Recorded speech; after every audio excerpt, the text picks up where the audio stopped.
नमस्कार दर्शकबिन, म उषा कुमारी मैनाली उपस्थिति भइसकेको छु। आज फेरि पनि हामी नयाँ भिडियो लिएर उपस्थिति भइसकेका छौँ र आज हामी चाहिँ नयाँ विषयवस्तु लिएर आइसकेका छौँ र हजुरहरूलाई नयाँ नयाँ जानकारी दिने कोसिस गर्दैछौँ र आगामी पहिले हामीले धेरै भिडियोहरू हजुरहरूलाई भिडियोबाट हजुरहरूलाई जानकारी गराइसकेका छौँ र गोबर कसरी टेस्ट गर्ने, ज्वरोमापन गाईबस्तुलाई ज्वरोमापन कसरी गर्ने, अनि पाठोलाई खसी कसरी बनाउने, ट्याग मेसिनद्वारा ट्याग कसरी लाउने गाईलाई भन्ने कुरामा चाहिँ हामीले जानकारी गराइसकेका छौँ र चाउचाउ कम्पिटिसनबाट चाहिँ चाउचाउ कम्पिटिसन गराइसकेका छौँ र यसरी नै आज फेरि नयाँ विषयवस्तु लिएर चाहिँ हामी हजुरहरू समक्ष उपस्थित भइसकेका छौँ। आज चाहिँ हाम्रो विषयवस्तु चस्मा, सामान्य चस्मा चाहिँ अप्टिकल कसरी बनाउने, आज सामान्य चस्मा चाहिँ कसरी बनाउने भन्ने विषयवस्तुमा चाहिँ हजुरहरूलाई छलफल गर्न गइराखेको छु, हजुरहरूलाई जानकारी दिने कोसिस गर्दैछु र यो हो लेन्स हो र हामीलाई चस्मा बनाउन सबैभन्दा पहिला चाहिँ हजुरहरूलाई जानकारी गरौँ कि चस्मा बनाउन हामीलाई के कुराको आवश्यकता पर्छ। हजुरहरूले टिप्न सक्नुहुनेछ र चस्मा बनाउनु भन्दा अगाडि हामीले चाहिँ हामीलाई चाहिने आवश्यक सामानहरू रेडी बनाउनु पर्छ। सबैभन्दा पहिला लेन्सको आवश्यकता पर्छ, फ्रेमको आवश्यकता पर्छ। कस्तो खालको कुन मोडलको फ्रेम ल्याउनुहुन्छ, कस्तो खालको चस्मा बनाउन चाहनुहुन्छ त्यसमा निर्भर हुन्छ र हामीलाई डिजाइन अनुसारको चस्मा फ्रेम भएको फ्रेम ल्याउनुहुन्छ भने त्यसै अनुसारको हुन्छ। यो आज सामान्य किसिमको चस्मा चाहिँ छ जुन चाहिँ घाम पानीमा कुनै पावर छैन, घाममा हेर्दाखेरि चाहिँ कुनै पनि सूर्यका किरणहरू घाममा पस्दैनन् र फोहोर धुलाका कणहरू हाम्रो आँखाभित्र पस्न नपाओस् भनेर चाहिँ हामीले घाममा चाहिँ चस्मा लगाएर हिँड्ने गर्दछौँ र आँखामा कुनै किसिमका रोगहरू छन् भने पनि अरू मार्फत सर्न पाउँदैन र आफू पनि सुरक्षित भइन्छ भन्नको लागि चाहिँ हामी चस्मा लगाउँछौँ र यसै क्रममा चाहिँ यो लेन्स हो साथीहरू। यसरी यो लेन्स हो र यो गोलो आकारको हुन्छ, लेन्स गोलो आकारको हुन्छ र त्यो लेन्स गोलो आकारको लेन्समा चाहिँ हामीले चिन्ह चाहिँ यही फ्रेमकै यस्तो हुन्छ। फ्रेम यसै आकारको बनाउनलाई चाहिँ यस्तै आकारमा चाहिँ मार्करले केरेर चाहिँ हामीले चिन्ह बनाउनु पर्छ र यसरी चिन्ह बनाएपछि चिन्ह बाहिर अर्थात् चिन्हसम्म चाहिँ हामीले घोट्नुपर्छ। घोट्ने मेसिन हुन्छ।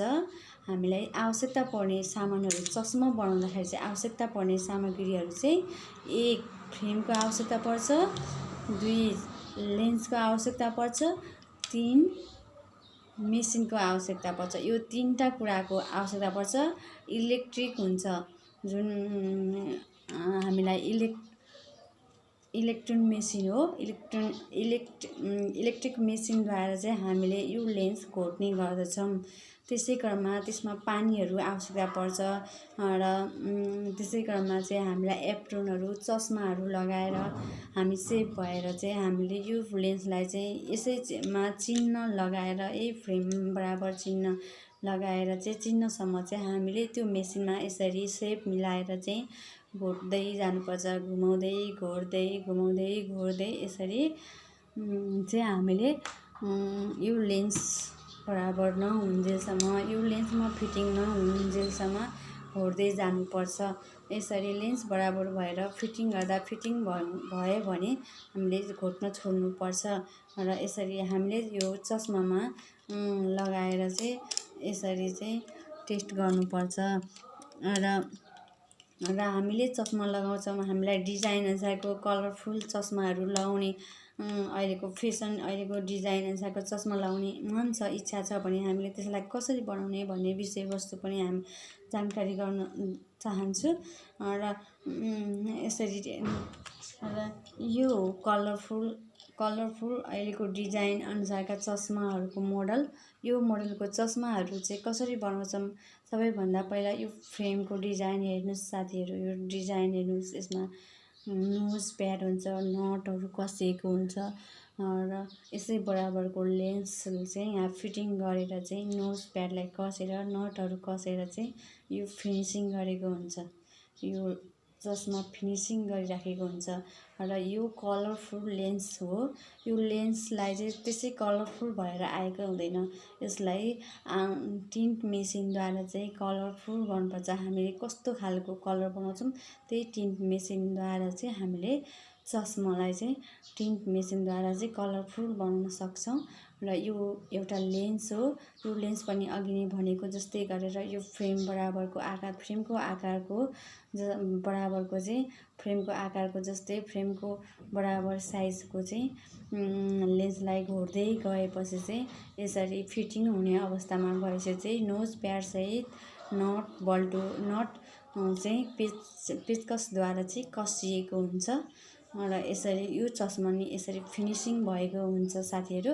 र यो चस्मालाई चाहिँ हामीले मार्केटतिर यसरी लगाएर हिँड्ने गर्छौँ, जुन चाहिँ हामीलाई मार्केटमा एकदम राम्रो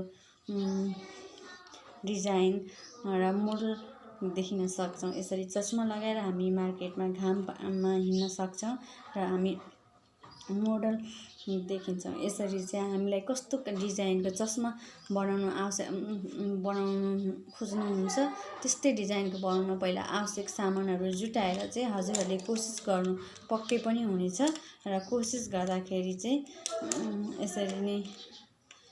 यसरी नै यो चस्मा तयार भएर फिटिङ गर्दै चाहिँ हामीले हाम्रो लागि चाहिँ आफ्नो लागि चस्मा चाहिँ तयार गरेर आफैले पनि लगाएर हिँड्न सक्छौँ। यसरी चाहिँ र कस्तो लागिराखेको छ हामीले हजुरहरूलाई यस्तो जानकारीहरू गराउँदा। र यसरी नै चस्मा तयार भएपछि यसरी चस्मा लगाएर हिँड्दा आफूलाई छुट्टै खुसीको फिल हुन्छ। आफूले बनाएको चस्मा चाहिँ आफैले लगाएर डिजाइन बनाएर लगाउँदाखेरि त्यो धेरै खुसी धेरै सन्तुष्टि मिल्छ साथीहरू। त्यसैले हजुरहरूले पनि यो उपायबाट मैले भनेको जस्तै जानकारीहरूबाट चाहिँ हजुरहरूले चाहिँ ट्राई गर्न कोसिस गर्न सक्नुहुनेछ।